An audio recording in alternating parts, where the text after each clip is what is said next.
Today, we are introducing strange stories from a Chinese studio, also known as Liaozhaiji, or Tales of Foxes and Spirits.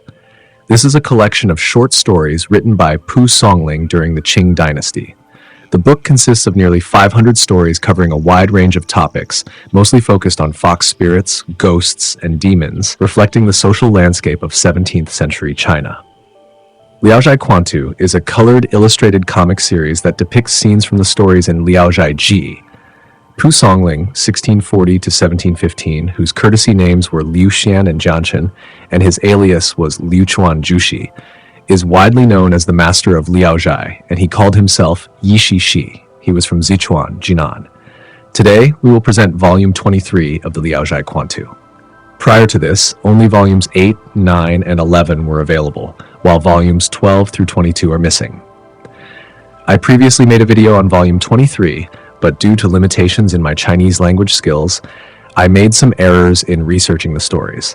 Therefore, I am re-uploading the corrected version of volume 23. Special thanks to Little Fish, who spent a great deal of time organizing and correcting the translation of these fascinating stories. Volume 23 consists of 4 main stories: Zeng Youyu, Jiaping Guangxu, Miao Sheng, and Sisters Married Off. The Tale of Zeng Yu.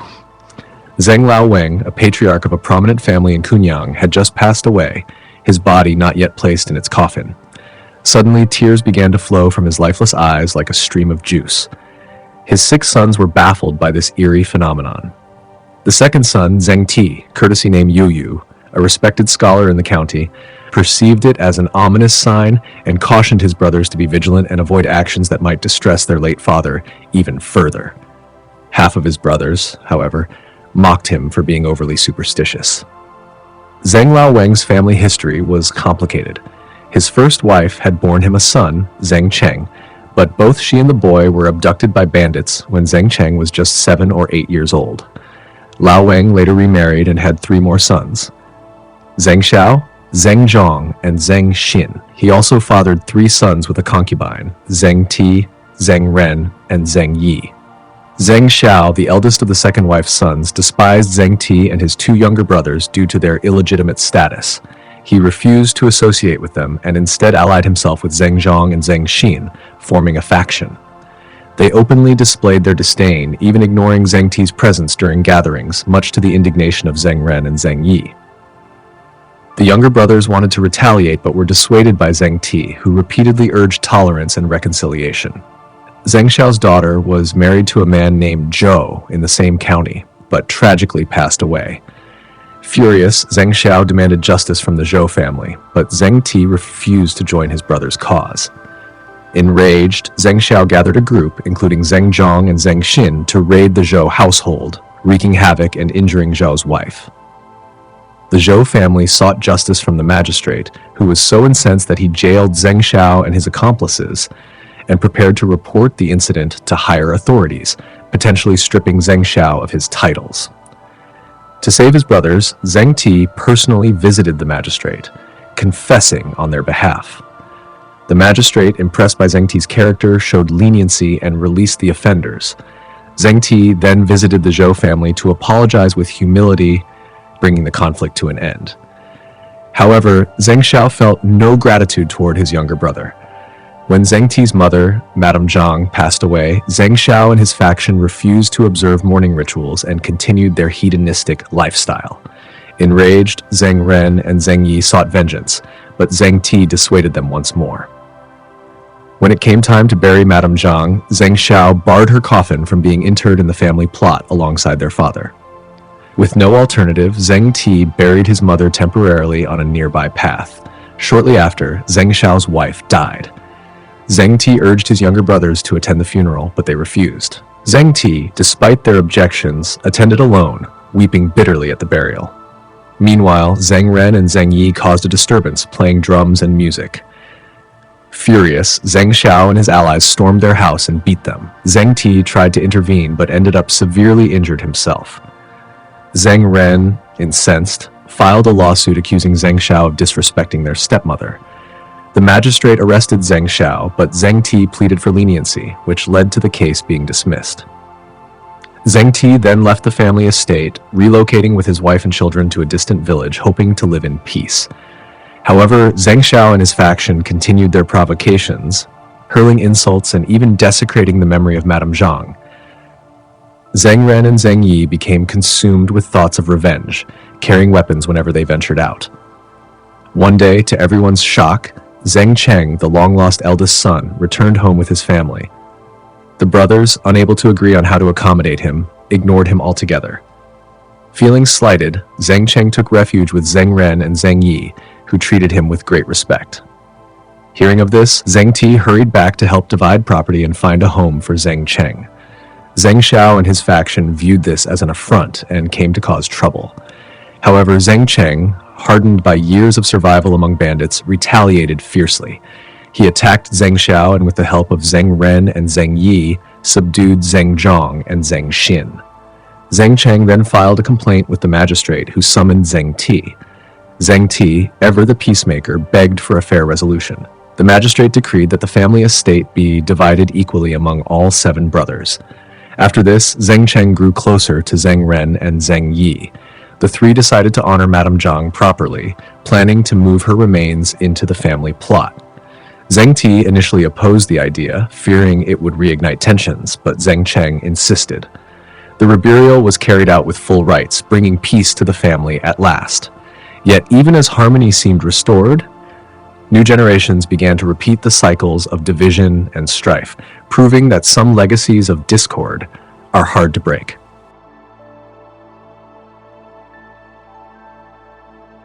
The Young Man of Jiaping. A young man from Jiaping County was exceptionally handsome, charming, and graceful, only 17 or 18 years old. One day, he went to the county to take the scholar exam. While passing by a brothel run by a madam surnamed Shu, he noticed a young and beautiful woman inside. Unable to resist, he stared at her intently. The woman smiled faintly and nodded. The young man approached her and struck up a conversation. The woman asked, "Where do you live?" He told her the name of his lodging. She then asked, "Are there other people with you?" He replied, "No." She said, "I will visit you tonight, but you mustn't let anyone know." That evening, the young man returned to his room and sent his servants away. As promised, the woman arrived, introduced herself as Wenji, and said, "I admire your handsomeness and elegance, so I came here behind Madame Shu's back. I wish to be with you forever." The young man was very pleased, and from then on, she visited him every 2 or 3 nights. One night, she arrived in the pouring rain, entered the room, and immediately removed her wet clothes, throwing them onto the clothes rack. She then took off her muddy boots and asked the young man to clean them. Afterward, she climbed into bed and hid under the blankets. The young man, seeing the small boots made from new brocade with colorful embroidery, felt sorry for them being so dirty. The woman said, "I didn't mean to make you do such a menial task. I just want you to understand the depth of my affection for you." Hearing the relentless sound of rain outside, the woman spontaneously recited a poem. The desolate wind and cold rain fill the city. She asked the young man to continue the verse. He hesitated, saying he did not understand poetry. She replied, "How can someone as talented as you not know poetry? You're killing my mood." Then she urged him to study. He agreed. As their relationship grew more frequent, the servants became aware of it. The young man's brother-in-law, a man from a well-respected family, heard of it and secretly asked the young man to let him meet Wenji. The young man told the woman, but she firmly refused. The brother-in-law then hid in the servant's room, waiting for the woman to arrive. As soon as he saw her, he was entranced by her beauty and rushed to the door, but by the time he opened it, she had already climbed over the wall and left. He became obsessed and prepared a lavish gift to meet Madame Shu, specifically asking for Wenji. Madame Shu told him there is indeed a woman named Wenji, but she has been dead for many years. Shocked, the brother-in-law returned and told the young man. Only then did he realize that the woman was a ghost. That night, he shared this news with Wenji, and she admitted, "Yes, I am a ghost, but you wanted a beautiful woman, and I wanted a handsome husband. We both got what we wanted, so why care whether I'm human or ghost?" The young man thought her reasoning made sense. After finishing the exam, the young man returned home, and Wenji followed him. Nobody else could see her, only he could. Once home, he had her stay in the study, while he slept there alone, never returning to his bedroom. His parents found this strange. When Wenji went to visit her family, the young man secretly told his mother. She was shocked and warned him to break off the relationship, but he refused. His parents grew increasingly concerned and tried every way to send the woman away, but to no avail. One day, the young man had to give some instructions to his servants and wrote a note, which he left on the desk. The note contained several mistakes. The character for pepper was written as bean, ginger as river, and hateful as permissible. Wenji saw the note, flipped it over, and wrote on the back, "What's this permissible? Peppers grow in the river. A husband like this is better off as a prostitute." She then told the young man, "At first, I thought you were a cultured gentleman, not afraid of embarrassment, so I sought you out. But it turns out you're all show with no substance. I only looked at your appearance. How could I not be mocked by the world?" After saying this, she vanished. The young man, though ashamed and regretful, still did not understand her words and handed the note to the servant. The note was circulated and it became a laughingstock.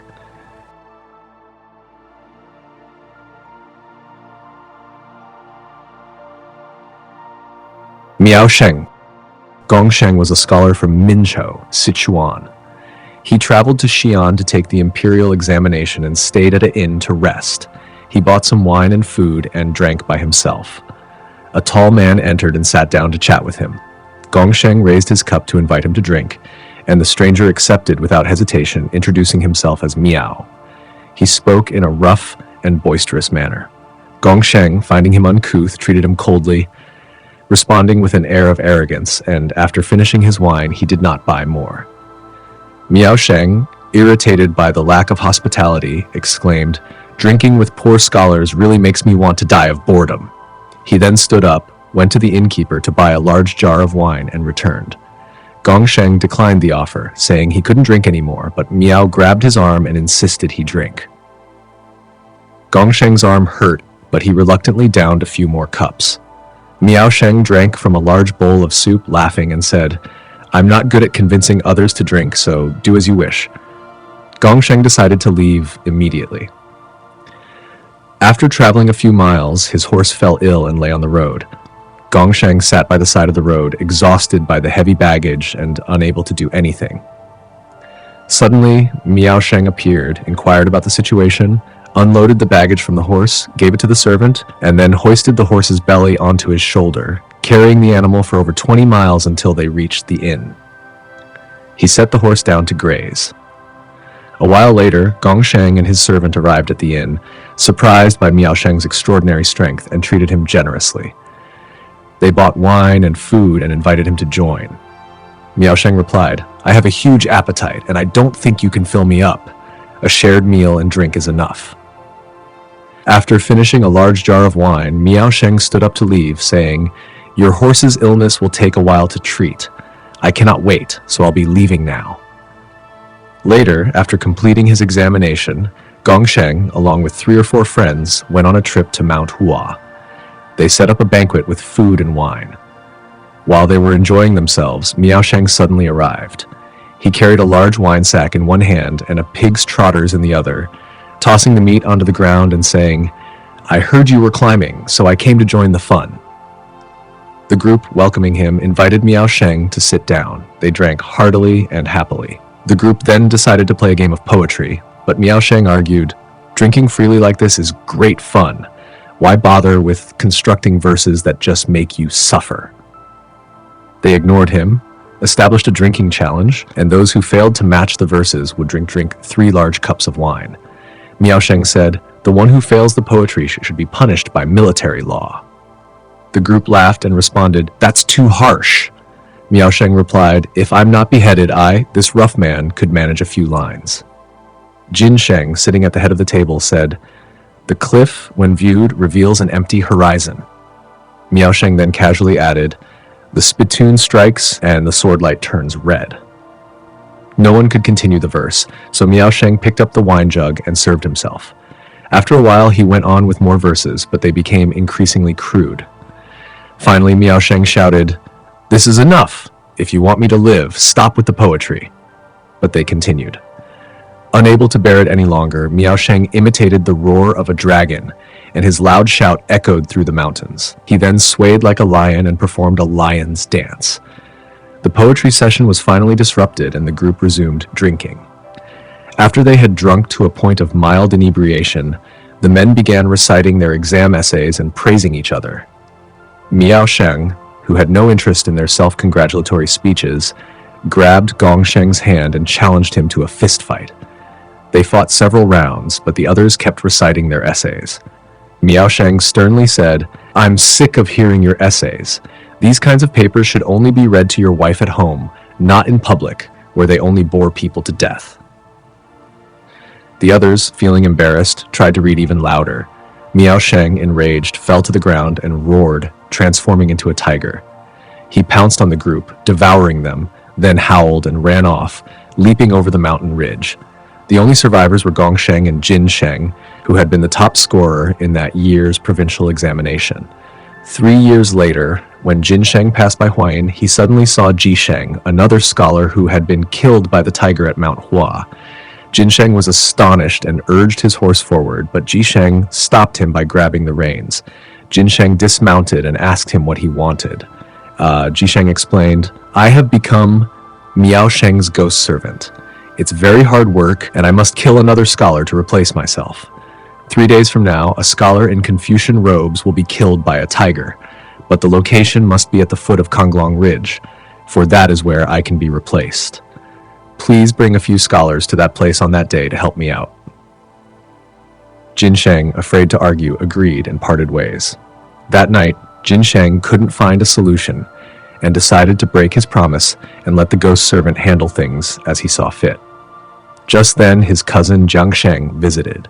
Jiang Sheng, known as an underachiever, had been jealous of another scholar, Yu Sheng, who had performed better than him. After hearing Jin Sheng's tale, Jiang Sheng secretly plotted to harm Yu Sheng.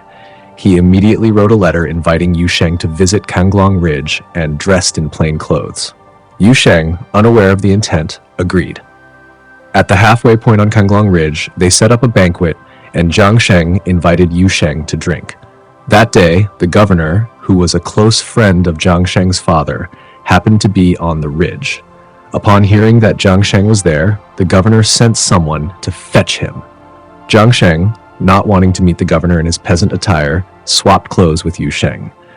Before the clothes were fully exchanged, a tiger suddenly appeared, seized Jiang Sheng, and carried him away. In the end, the tale of Miao Sheng reflects a mixture of wild behavior, unintentional cruelty, and tragic fate. As the story tells us, the true source of disdain is not Miao Sheng himself, but rather the inexplicable misfortunes that follow him.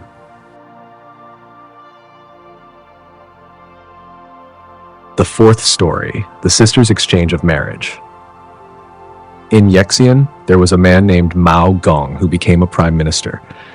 His family originally came from humble beginnings, and his father made a living by herding cattle.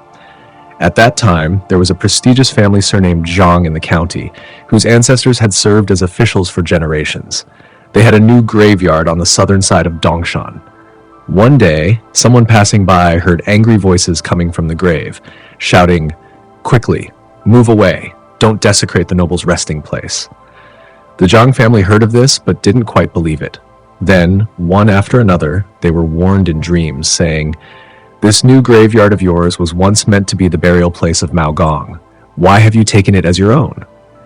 From then on, the Zhang family encountered a series of unfortunate events. Others advised them to move the grave, and after much thought, the Zhang family decided to do so. One day, Mao Gong's father went out to herd cattle. As he passed by the old graveyard, a sudden downpour forced him to seek shelter in the abandoned tomb.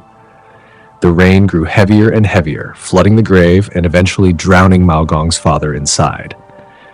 At that time, Mao Gong was still a child. His mother, distressed, went to the Zhang family to ask if they could provide a small piece of land to bury her husband. Upon hearing their surname, the Zhang family was taken aback. They went to the site where Mao Gong's father had drowned and saw that it was exactly where the coffin should have been placed. Surprised, they decided to bury Mao Gong's father there and asked his mother to bring the child over for a visit. After the funeral, Mao Gong's mother and he came to express their gratitude. The Zhang family, upon meeting Mao Gong, grew very fond of him. They decided to keep him at their home, teach him to read, and treat him as their own son. They even offered to marry their eldest daughter to him. Mao Gong's mother was shocked and hesitated to agree, but the Zhang family matriarch insisted, "If we've spoken, there will be no changing our word." Reluctantly, Mao Gong's mother agreed. However, the Zhang family's eldest daughter despised the idea of marrying into the Mao family. Her words and demeanor often reflected her resentment and shame. When the marriage was mentioned, she would cover her ears and avoid listening. She frequently said, "Even if I die, I would never marry the son of a cattle herder." On the day of the wedding, the groom sat at the banquet while the bride's sedan chair waited outside. She covered her face, crying and facing the wall. Despite being urged to prepare, she refused and ignored all attempts to console her. When the procession was ready to leave, she continued crying uncontrollably, her hair disheveled. Her father, furious, demanded she get into the sedan, but she cried even louder. Left with no other choice, her father grew desperate. The servants returned with the news, "The groom is about to leave." The father rushed out, saying, "She's not yet ready. Please tell the groom to wait a little longer." He went back inside to try again, but it was futile. Time was running out, and still, the eldest daughter refused to relent. Her father was beside himself, so anxious he nearly considered taking his own life. Seeing this, the second daughter, who had been quietly observing, grew displeased with her sister's behavior and tried to offer her advice. Her elder sister snapped, "You little fool, why don't you marry him instead?" The second daughter, without hesitation, retorted, "Father never promised me to Mao Gong. If he had, I wouldn't need to be persuaded to take his place." Her father, hearing her direct and forthright words, secretly consulted with her mother, and they decided to let the second daughter take her sister's place. The mother asked the second daughter, "Would you be willing to step in and marry in place of your ungrateful sister?" The second daughter replied eagerly, "If my parents ask me to go, I won't refuse, even if it means begging on the streets. Besides, who knows if Mao Gong will remain poor forever and starve to death." Her parents, overjoyed by her willingness, hurriedly dressed her in her sister's wedding attire and sent her off in the sedan. Once married, the couple lived harmoniously, treating each other with respect. However, the second daughter had sparse hair, which initially displeased Mao Gong. Over time, though, as Mao Gong learned about the sisterly exchange of marriages, he became even more grateful to her, seeing her as his trusted confidant. Not long after, Mr. Mao passed the county-level exam and went to take the provincial examination. On his way, he passed by a shop owned by a man named Wang. The night before, the shopkeeper had dreamt of a deity who told him, "Tomorrow, a scholar named Mao will pass by. He will one day save you from danger." The next morning, the shopkeeper, eagerly anticipating this visit, kept an eye out for any guests coming from the east. When he finally saw Mr. Mao, he was overjoyed and immediately prepared a lavish meal for him, refusing to take any payment. He then shared with him the auspicious dream he had had. Mr. Mao, however, was somewhat self-assured and thought to himself, "If I become the top scholar, my wife's sparse hair will likely be mocked by the nobility. After I achieve wealth, I should find a new wife." However, when the results were posted, Mao was not listed among the successful candidates. He felt utterly defeated and ashamed, and could not bear to face the shopkeeper. Instead, he took a detour to avoid the shop, heading back home. 3 years later, Mr. Mao took the exam again, and once again the shopkeeper greeted him warmly, just as he had before. Mr. Mao said, "Your prophecy did not come true last time. I sincerely apologize for doubting your kindness." The shopkeeper responded, "The reason you failed the exam was that you were secretly thinking of replacing your wife. That's why you were eliminated. It wasn't that my dream was inaccurate." Shocked, Mr. Mao asked how the shopkeeper knew this, and the man explained that he had had another dream after their last encounter, which revealed the truth. Mr. Mao was stunned and full of regret, but the shopkeeper reassured him, "If you love yourself, you will eventually succeed." Sure enough, not long after, Mr. Mislace, Mao became the top scholar. His wife's hair also grew back, dark and glossy, adding to her beauty. Meanwhile, the eldest daughter of the Zhang family had married a wealthy man from the village, But her husband turned out to be lazy and irresponsible. As time passed, their family fortune dwindled, and they even had to sell their assets, sinking into poverty. Upon hearing that her younger sister had become the wife of a scholar, she felt even more embarrassed and would often avoid her in public. Soon, the eldest daughter's husband passed away, and the family fell further into ruin.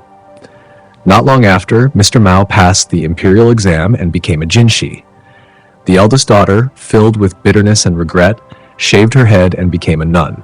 When Mr. Mao was appointed as a prime minister and returned to his hometown, she sent the nun to his residence, hoping for some kind of favor. The nun arrived at Mao's house, and Madame Mao gave her many silks and fine cloths, wrapping silver inside. Unaware of the silver, the nun returned to her master, who was deeply disappointed and angrily said, "What am I to do with these things? If you brought me money, I could buy firewood and rice, but what use are these to me?" He sent the nun back with the items. When the Mao family opened the bundle, they discovered the silver still inside and understood the nun's rejection. Mr. Mao chuckled and said, "Your master is unworthy of even 100 taels of silver, let alone to marry this old minister." He then gave the nun 50 taels of silver, saying, "Take this back for your master's living expenses. Any more and she might not have the fortune to accept it." The nun returned and truthfully reported to her master. He was silent, sighing deeply. Reflecting on his own life, he realized that his actions had often been contradictory. What he had pursued and avoided was not always in his control. Later, the shopkeeper who had once dreamed of Mr. Mao was arrested and imprisoned for a murder case. Mr. Mao spared no effort in helping him, eventually securing his release. In conclusion, Volume 23 of Liaozai Quantu offers intriguing stories that continue the rich tradition of Pu Songling's storytelling. Each tale brings unique perspectives on the supernatural and human nature, blending fantasy with reflections of the society of his time. Thank you for watching.